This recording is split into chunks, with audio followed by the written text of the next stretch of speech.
Hello everyone, नमस्ते and सलाम वालेकुम। हाय, मैं हूं Maria Khan. Welcome to my channel.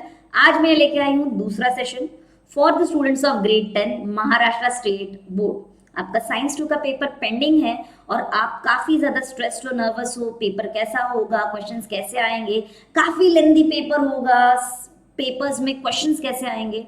So nothing to fear, when Maria Khan is here I am going to guide you at each and every step. Simply watch this video right till the end. मैं guarantee दे सकती हूँ कि इस chapter में, that is life processes in living organism part 1 में, आपको कोई डाउट नहीं रहेगा। रैदर आप खुद मुझे कमेंट करके बताओगे कि मैम अब तो मैं एग्जाम ना फोड़ के आऊंगा। सो चलो, hit on the like button, subscribe to my channel, share this video with your friends, and without wasting any further time, let's quickly get started. मैं हमेशा टेक्स्ट बुक से पढ़ने में बिलीव करती हूँ, तो चलो टेक्स्ट बुक लेके आई हूँ यहाँ पे, ठीक है। और ये रहा हमारा chapter number 2, life process in living organism part 1, ठीक है। अब पेज नंबर 1 में से, मतलब इस चैप्टर के पहले पेज से क्या आ सकता है एग्जाम में, तो सबसे पहले तो यहाँ पे आपको पूछा जा सकता है कि कितने किलो कैलोरीज हमको एनर्जी मिलती है on consumption of 1 gram of carbohydrate, proteins और fats. So carbohydrates and protein से 4 किलो कैलोरीज एंड फैट से हमें मिलती है 9 किलो कैलोरीज पर ग्राम, ठीक है। देन नेक्स्ट पॉसिबल क्वेश्चन है ये डायग्राम, ठीक है। अब तक कभी नहीं पूछा है, लेकिन ये डायग्राम को लेबल करने पूछ सकते हैं, ड्रॉ करने के लिए कोई नहीं पूछेगा। सी, यहाँ पे कोई ड्राइंग स्किल्स टेस्ट नहीं करना है हमें, तुम्हारा बायोलॉजी का नॉलेज टेस्ट करना है। तो यहाँ पे फटाफट से हम लेबलिंग कर लेते हैं, ठीक है। So first one is the nasal cavity, second one is the oral cavity, third one जो है वो है लैरिंग्स, ठीक है, that is nothing but the voice box. Voice box लिखना नहीं है। Fourth one is the trachea, that is the wind pipe, ठीक है। फिफ्थ वन लंग है, ठीक है, एक ही लंग जो है वो यहाँ पे लेबल्ड है, लेफ्ट लंग। एंड देन यहाँ पे जो है ये, यहाँ में अगर आऊं तो ये ब्रांचेस नजर आते हैं, ठीक है। मुझे क्लियर नहीं है, लेकिन मैं इसको लिखूंगी ब्रोंक्यूल्स। अगर इसे लेबल करते, इसे एग्जैक्टली दिस पाइप, तो मैं उसको लिखती ब्रोंकस, ठीक है। So wind pipe that is trachea का branches are called as bronchi. उसके फर्दर जो ब्रांचेस होते हैं उसे हम कहते हैं bronchioles. And then this is a muscular membrane which is called as the diaphragm. Diaphragm की स्पेलिंग में जी है, साइलेंट है लेकिन लिखना जरूर है। And lastly the bronchioles terminate into alveoli, singular alveolus, plural alveoli, ठीक है। पूछा नहीं है लेकिन पॉसिबल है कि ये आ सकता है। देन आता है glycolysis, Krebs and etc reaction. यहाँ से कई सारे पॉसिबल क्वेश्चंस बन सकते हैं। ग्लाइकोलाइसिस के अलावा और कुछ एग्जाम में अब तक तो पूछा नहीं है, ठीक है। तो आप याद रखना कि भाई direct energy is always in the form of ATP, okay, and indirect energy is in the form of NADH2 and FADH2, ठीक है। अब ग्लाइकोलाइसिस, क्रेब्स एंड ईटीसी मैं आपको सेशन के एंड में एक पेज पे ड्रॉ करके बताऊंगी, and this concept will be मक्खन clear, trust me on that, ठीक है। You can definitely count me for this कि मैम ये ग्लाइकोलाइसिस, क्रेब्स, ईटीसी समझा दो। डोंट वरी, मैं एकदम क्लियर कर दूंगी। चलो आगे बढ़ते हैं। इसके अलावा और क्या आ सकता है, तो इसके अलावा कंप्लीट द कोरिलेशन में ये पूछा जा सकता है कि NADH2 का फुल फॉर्म क्या है। मैं अक्सर इनको ना नाड़ू फाड़ू कहती हूँ। NADH2 निकोटिनामाइड एडेनाइन डाइन्यूक्लियोटाइड, फाड़ू फ्लेविन एडेनाइन डाइन्यूक्लियोटाइड। तो एक देंगे, दूसरा आपको उसका फुल फॉर्म जो है वो बताना है, ठीक है। That can be asked. Apart from that ये डायग्राम लेबलिंग के लिए, ठीक है, एटीपी वाला, ठीक है। एंड देन इसके बाद में बच्चों आगे बढ़ते हैं। और क्या पूछा जा सकता है कंप्लीट द कोरिलेशन में, जैसे कि glycolysis is called as EMP pathway, है ना। EMP pathway after the name of the discoverers, scientist, है ना। लेकिन the TCA cycle is called as the Krebs cycle, तो ये कंप्लीट द कोरिलेशन में पूछा जा सकता है। अपार्ट फ्रॉम दैट रिकॉर्ड है अब तक का, या तो एरोबिक सेलुलर रेस्पिरेशन या तो एनएरोबिक, दोनों में से कुछ एक। तो या तो ये फ्लो चार्ट या तो दूसरा, ठीक है, या तो एरोबिक रेस्पिरेशन या तो एनएरोबिक रेस्पिरेशन, दोनों में से कोई एक पक्का आएगा। कोई ना कोई ब्लैंक्स इधर उधर आ जाएंगे, तुम्हें ये टेबल डेफिनेटली डेफिनेटली रट्टा होना चाहिए, आना ही चाहिए, इसमें तो कोई राय ही नहीं है कि आप इसको ऑप्शन में छोड़ सकते हो क्या, नहीं, you have to be thorough with this. Rather, not just these flowcharts, all the possible flowcharts from all the chapters are very very crucial. ठीक है, देन बढ़ते हैं आगे। अब यहाँ पे एक पैराग्राफ बहुत ज्यादा इंपॉर्टेंट है जो कि यहाँ आता है, एनएरोबिक सेलुलर रेस्पिरेशन कौन कौन करता है? तो 1 हमारे रेड ब्लड सेल्स, 2 हमारे मसल सेल्स, क्या बनता है इनमें? इनमें बनता है lactic acid which gets accumulated in the muscles and because of which muscles feel fatigued, थकान होती है, दर्द करता है बदन, है ना। देन सेकेंडली इसके अलावा और क्या है जो एनारोबिक रेस्पायर कर सकता है टेम्पररीली? तो सीड्स, ठीक है, जब खेतों में सबमर्ज होते हैं सीड्स जर्मिनेट होते हैं, that time they resort to temporary anaerobic respiration, ठीक है, व्हेन दे जर्मिनेट। तो यहां से कुछ क्वेश्चंस आ सकता है। बिसाइड्स दिस पॉसिबल क्वेश्चन, ठीक है, मैंडेटरी क्वेश्चन आता है यहां से, नहीं आया तो मुझे ब्लेम नहीं करना, लेकिन अब तक का मेरा ये पैटर्न, मेरा ये गेस कहता है कि यहाँ से कोई ना कोई क्वेश्चन आता ही है।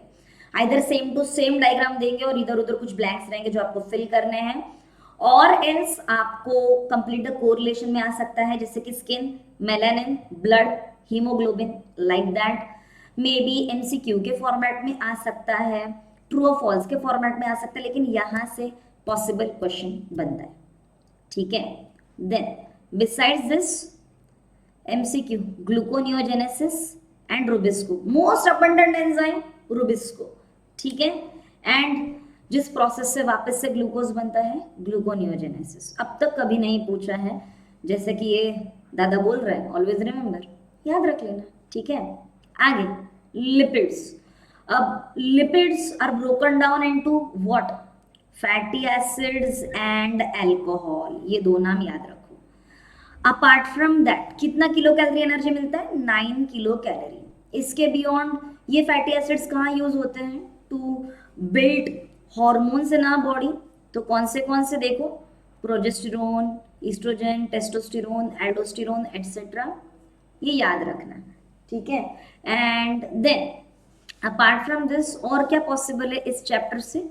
तो सॉरी इस पर्टिकुलर टॉपिक से, तो जैसे कि हम यहाँ देख सकते हैं कि एक्सॉन के इर्द गिर्द जो माइलिन शीथ होता है, दैट इज ऑल्सो प्रोड्यूस्ड और formed with the help of the lipids, right. कोई क्वेश्चन आया यहाँ से हॉर्मोन्स के ऊपर? यस। उसके अलावा नो। देन इसके अलावा विटामिन्स पे एक बोर्ड क्वेश्चन आया था, ठीक है, what are vitamins and what are its types. So vitamins are a group of heterogeneous compounds, या डेफिनेशन आप लिख लेना, तो डेफिनेशन 1 मार्क के लिए आता है, ठीक है। Beyond that 2 types, fat soluble and water soluble. So A B C D E K, इतने तो विटामिन है, इसमें से ए देख, ए डी ई के, ए देख, ठीक है, these are all fat soluble and vitamin B and C are water soluble, ठीक है, ये विटामिन याद रखना। फिर उसके बाद में यहाँ से एक क्वेश्चन आ सकता है कि जब लिप्स ड्राई होते हैं, ठीक है, लिप्स ड्राई होते हैं, तो what does it indicate? It indicates dehydration. तो आप क्या करोगे उसको रिवर्स करने के लिए? You will recommend ORS, oral rehydrating solution, ताकि आपके बॉडी के जो इलेक्ट्रोलाइट्स है ये बढ़ जाए और वाटर जो है वो वापस से रिस्टोर हो जाए। अब ये जो वाटर वाला पैराग्राफ है ना, इसमें से ऑल पॉसिबल ऑब्जेक्टिव्स MCQs वगैरह आ सकता है। तो जितने भी नंबर्स है यहाँ पे इसको ध्यान दो, ठीक है, सारे नंबर्स, सारे जितने भी नंबर्स दिए हैं, पे अटेंशन टू दोज, ठीक है। Then fibers give reason, fibers are essential, ठीक है, so they help in absorption of other nutrients and help in elimination of undigested food, right, give reason. Then cell division पे क्या आ सकता है सवाल? Distinguish between mitosis and meiosis एक बार आ चुका है। अपार्ट फ्रॉम दैट ये आपको पूछ सकते हैं कंप्लीट द कोरिलेशन, जैसे कि mitosis growth and repair, meiosis formation of gametes, तो ऐसे सवाल आ सकते हैं यहाँ से।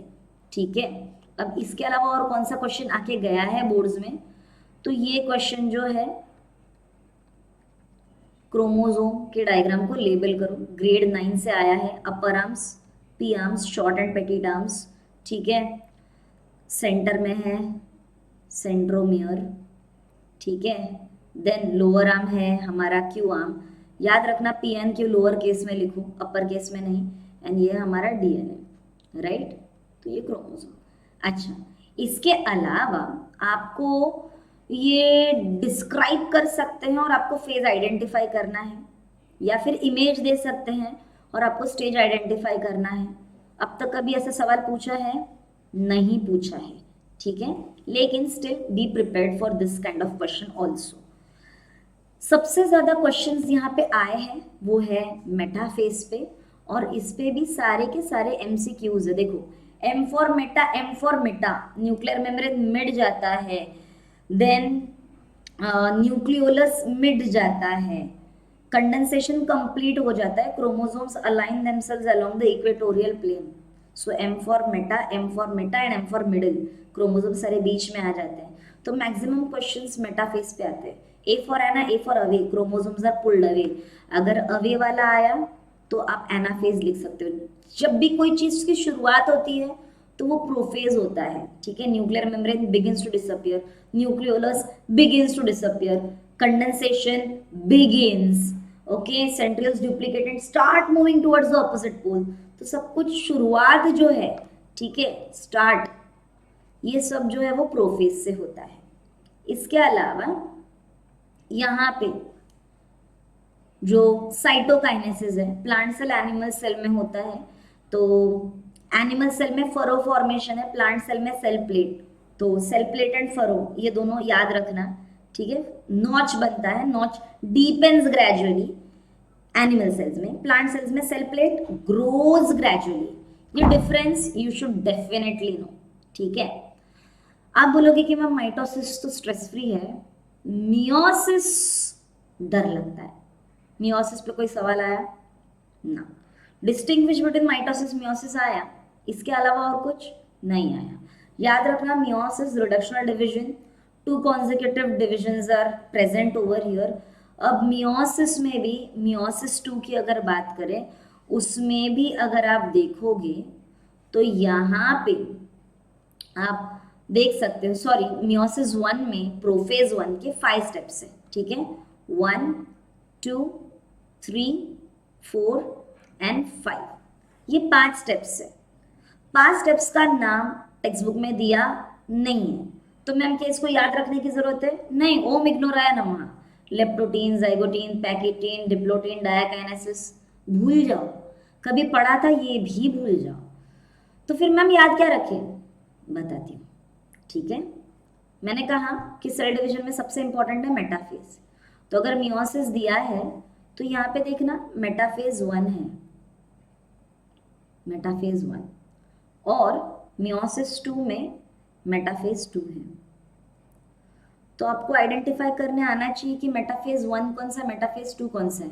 तो मेटाफेज 1 में देखो डुप्लीकेटेड क्रोमोसोम पेयर्स में है on either sides of the equatorial plane. लेकिन मेटाफेज 2 में आप देखोगे कि यहाँ पे एक जो रिकॉम्बिनेंट डीएनए वाला जो हमारा क्रोमोसोम है, ठीक है, तो वो वाला जो है वो अलाइंड है। यहाँ पे देखो ब्लू रेड, तो वो स्प्लिट होता है ना। तो मेटाफेज 1 एंड मेटाफेज 2 आप आराम से यहाँ पे आइडेंटिफाई कर सकते हो। इसके अलावा आपको याद क्या रखना है, significance of meiosis.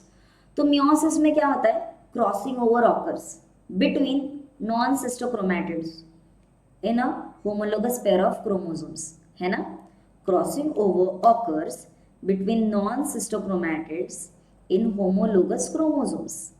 This leads to genetic recombination, which is very important for variation. इतना याद रखो, क्या कहा, crossing over non sister chromatids, homologous chromosomes, genetic recombination, variation. Ma'am कहाँ से बोला इतना सब? यहाँ से बोला मैंने, ठीक है, ठीक है, क्लियर, इजी, सुपर इजी। इसके अलावा और कुछ आएगा? कुछ नहीं बेटा, चिल करो, ठीक है। सो या इतना सब तो हमने देख लिया, और कुछ बाकी है क्या? हाँ, तो देखो, phases of mitosis in onion root tip, ठीक है। डायग्राम देख लो, आपको पता लगना चाहिए कि इसमें प्रोफेज, मेटाफेज, एनाफेज, टेलोफेज कौन सा है। You should be able to identify the stages, क्योंकि आइडेंटिफाई करने बोलेंगे एंड डिस्क्राइब करने भी बोल सकते हैं।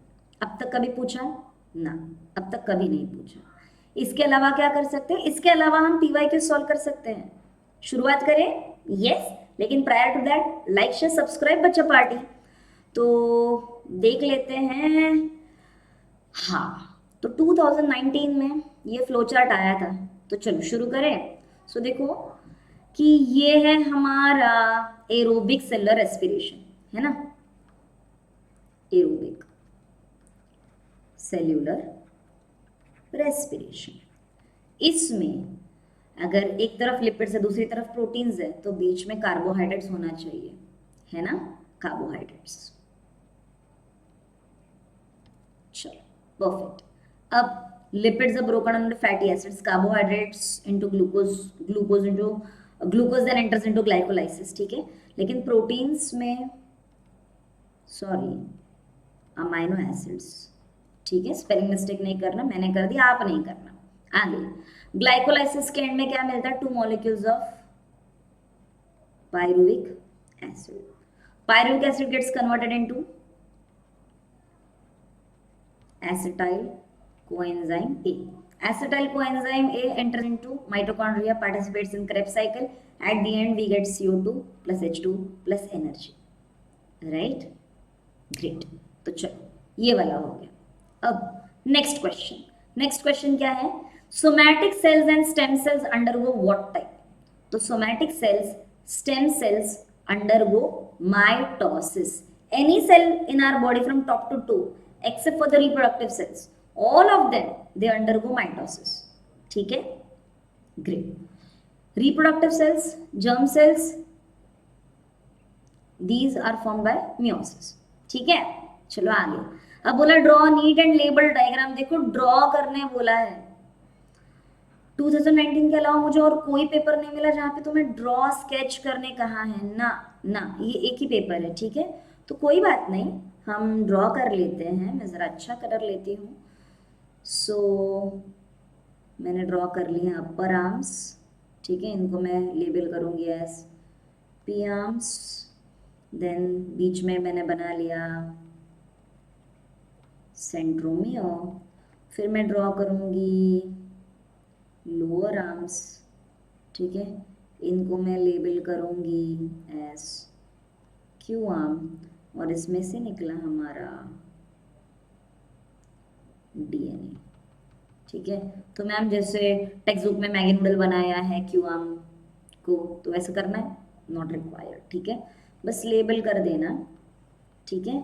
अब जब डायग्राम ड्रॉ करके हो गया ना, प्लीज़ उसको पैक कर देना इन अ बॉक्स। अभी मेरे पास स्केल पेंसिल नहीं है, आप स्केल पेंसिल से ही करना। क्या बनाया है? चूहा, बिल्ली, बंदर, मगरमच्छ, क्या बनाया है? प्लीज़ कष्ट करना, नाम लिखना। तो यहाँ पे हमने ड्रॉ किया है क्रोमोजोम। 80% किड्स ना डायग्राम को टाइटल ही नहीं देते कि क्या बनाया, आप ऐसा नहीं करना। अच्छा, अब ये वाला डायग्राम में मैंने सब कुछ लेबल किया है, लेकिन जितना पूछा उतना ही करो। क्या बोला है? सेंट्रोमियर लेबल करो, तो सेंट्रोमियर लेबल करना। पियाम बोला है तो पियाम लेबल करना। इसके अलावा ओम इग्नोराय नमः, ठीक है, जितना पूछा है उतना ही सर्व करो, ठीक है। आगे next, the spindle fibre start appearing. मैंने बोला देखो, spindle fibre start appearing from dash stage of karyokinesis. कब स्पिंडल फाइबर्स आएंगे? देखो, स्पिंडल फाइबर्स इज लाइक मछली का जाला। मछली बीचों बीच आनी चाहिए, बीच में कब आएगी? मेटाफेज। मेटाफेज में स्पिंडल फाइबर्स बिछ जाते हैं, तो मैंने क्या कहा था, मैक्सिमम क्वेश्चन जो है आपको मेटाफेज पे ही पूछे जाएंगे, ठीक है। तो be prepared for metaphase. Then next देखो, रिपीटेड ईयर आफ्टर ईयर आपको ऑब्जेक्टिव क्वेश्चंस ही ज्यादा आ रहे हैं इस चैप्टर में से। Choose the correct option. Sorry, ये हमारा चैप्टर 1 से है, इग्नोर मारो। आगे, we feel exhausted after exercising, so whenever we perform heavy exercise, our muscles perform temporary anaerobic respiration. So during anaerobic cellular respiration, pyruvate is converted into lactic acid, which gets accumulated in the muscles, because of which the muscles feel fatigued. ठीक है, ठीक है, सब बताओगे कि temporary anaerobic respiration होता है तो ग्लूकोज टू पायरुवेट तो बनता है, लेकिन पायरुवेट से फर्दर लैक्टिक एसिड बनता है, and because of lactic acid which gets accumulated the muscles feel fatigued.